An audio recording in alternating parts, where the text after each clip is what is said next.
Welcome back to Math in the Wild. Today's episode is powered by Pure Energy and Pause. This is Moon, and she's really fast, but we're gonna find out how fast she really is.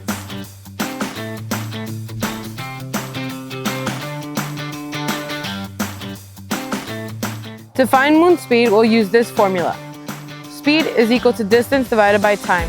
We'll measure how far she runs, time how long it takes her, and do the math. We marked out a straight path for her to run. It's 40 feet from start to finish. Don't worry, we'll give her a treat after she runs her race. Okay, she's in position. On your mark. Ready, get set, go, come. Ready, get set.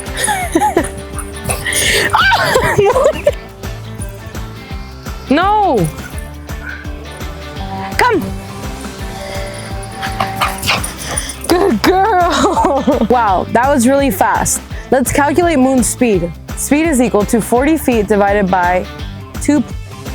That gives us feet per second. At that speed, Moon could run the length of a football field in about seconds. That's crazy fast. That's it for this Math in the Wild episode. Stay tuned for the next one.